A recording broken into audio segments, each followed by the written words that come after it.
Selamat pagi dan selamat datang di Aula Kantor Pelayanan Pajak Daerah KPPD DIY Kota Yogyakarta dalam acara Forum Organisasi Perangkat Daerah yang diselenggarakan oleh Badan Pengelola Keuangan dan Aset Daerah Istimewa Yogyakarta.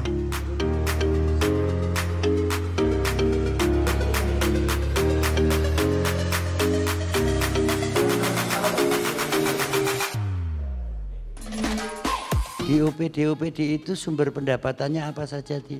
Ini persoalan pendapatan yang ada di forum ini supaya saya mohon dengan hormat sebelum nanti jadi RKPD ya kita koreksi kembali Bu Erni pendapatan ini sehingga nanti kita tetap berpijak pada RPJMD-nya meskipun angkanya sudah tidak akan sama.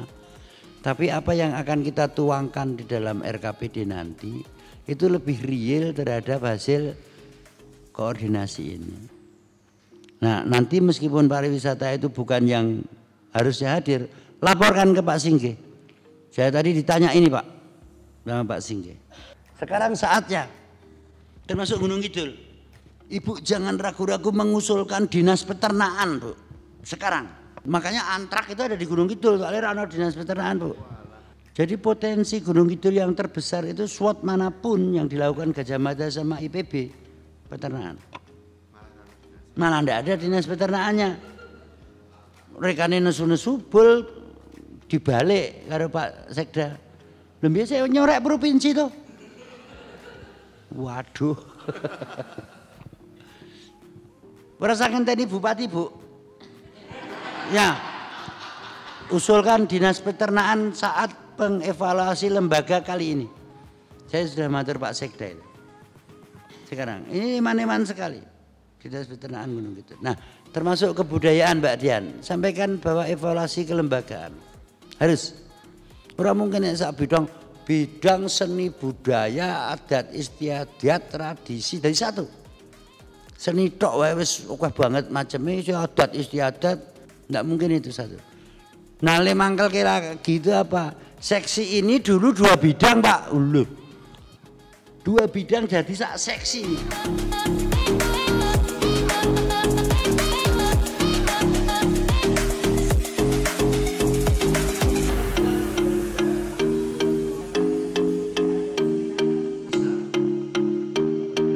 Jadi kami mencermati di dalam perda kami 3 tahun 2011 itu bahwa karena rencana yang kami bebaskan itu tidak pokok, bukan pokok, artinya bukan BN-nya, bukan BN2-nya bukan, tapi hanya pajaknya, pengurangan dan sanksi bunga dendanya.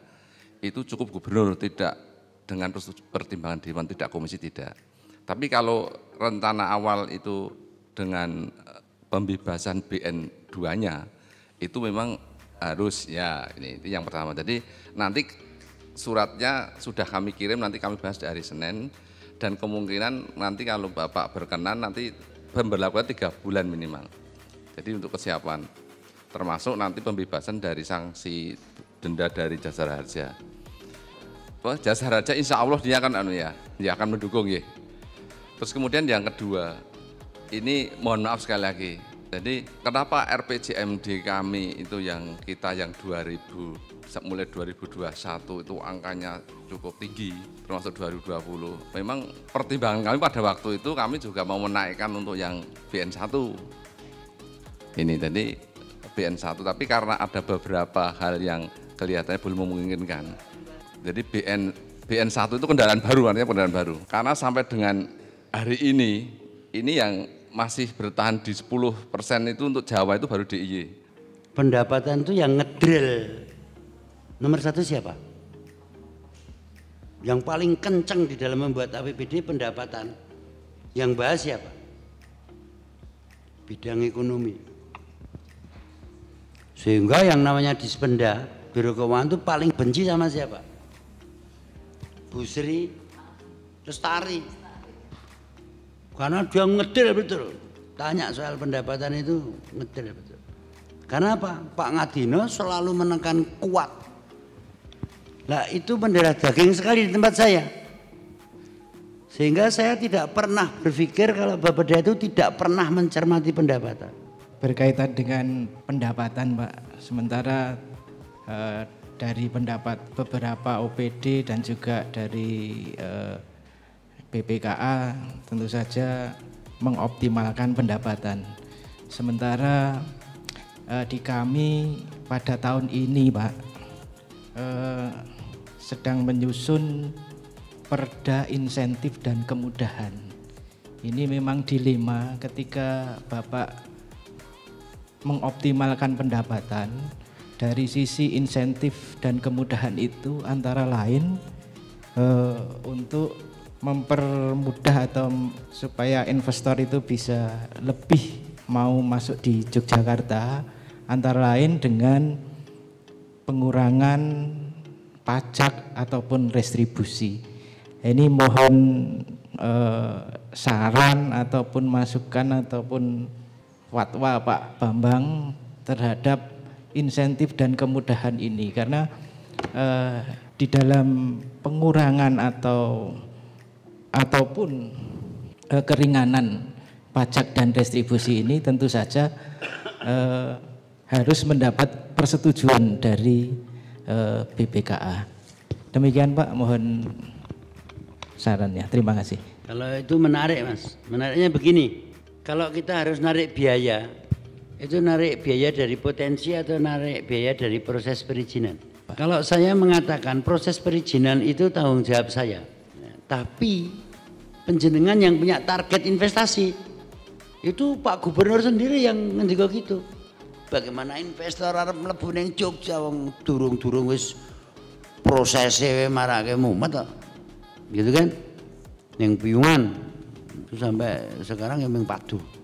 Jangan menjual proses perizinan. Kalau ada investor datang, maka perizinan harus mengatakan silahkan jalan. Soal izin urusan saya. Nah nanti tidak ada peningkatan pendapatan. Oh peningkatan pendapatannya juga dari proses perizinannya, dari investasinya.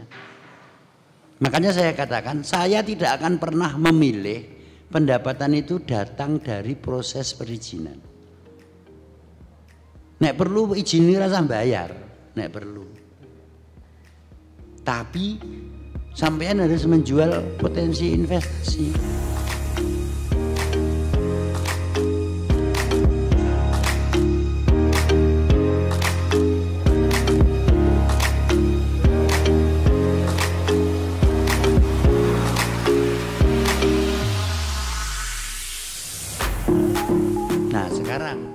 Banyak bangunan atau investasi yang sudah berizin tapi sudah operasional, atau yang sudah punya izin yang urung operasional.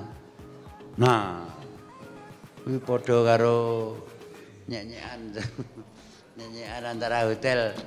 Nek neng daerah kuwi luwih akeh hotel sik wis duwe izin ning urung bangun, apa sik wis bangun urung duwe izin.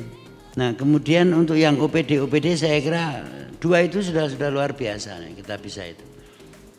Yang terakhir ya BUMD tentang aset tadi yang terus kita coba.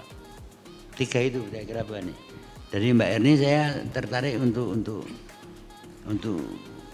sepakat kita tenani tentang optimalisasi ini. Sehingga di berita acara termasuk target-target optimalisasi itu.